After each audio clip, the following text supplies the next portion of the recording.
Chers auditeurs, bonjour et bienvenue sur Digital Mag, le média 100% digital. Aujourd'hui, nous passons en revue l'actualité numérique de la semaine du 13 au 19 octobre 2025 et voici les principaux titres. Les acteurs du monde rural formés à Dimokro et Adzopé. Accord entre INPHB et Stellenium pour la formation de data scientists. La start-up ADEX emprunte 350 millions de francs CFA auprès de CDC-CI Capital. La start-up e-santé, une cagnotte de 6 millions de francs CFA à gagner. Wave et DigiFarm s'accordent pour soutenir les entrepreneurs. Les acteurs du monde rural formés à Dimokro et Adzopé. Du 6 au 11 octobre 2025, la Société nationale de développement informatique a procédé au déploiement d'un dispositif de formation aux outils numériques dans les villes de Dimokro et Adzopé. L'objectif, réduire la fracture numérique, promouvoir l'inclusion numérique durable, favoriser l'autonomisation numérique des populations rurales, faciliter l'accès à l'emploi et encourager la création de sources de revenus grâce au digital.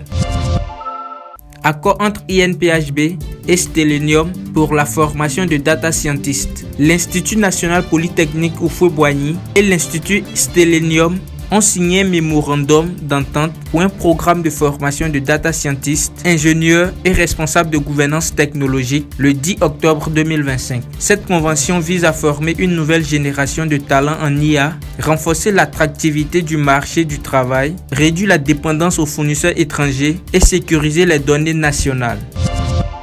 La start-up ADEX emprunte 350 millions de francs CFA auprès de CDC-CI Capital. Le 14 octobre 2025, l'agence de développement de l'e-santé a obtenu un financement de 350 millions de francs CFA de la part de CDC-CI Capital. Ce financement servira à ADEX à améliorer son système de santé, l'accès aux soins médicaux de qualité en ligne et à soutenir l'employabilité des jeunes.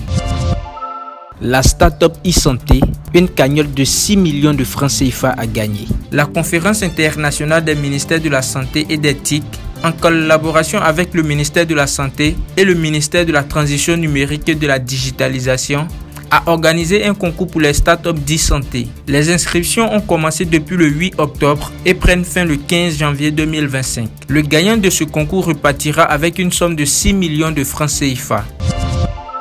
Wave et DigiFarm s'accordent pour soutenir les entrepreneurs. Le jeudi 16 octobre 2025, Wave Côte d'Ivoire, en partenariat avec DigiFarm, a procédé au lancement officiel du projet Wave Up à Abidjan Cocody.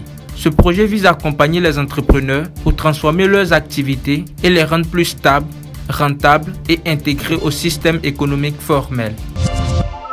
C'est tout pour ce récap d'actualité. Merci de nous avoir écoutés et à la semaine prochaine pour un nouveau numéro.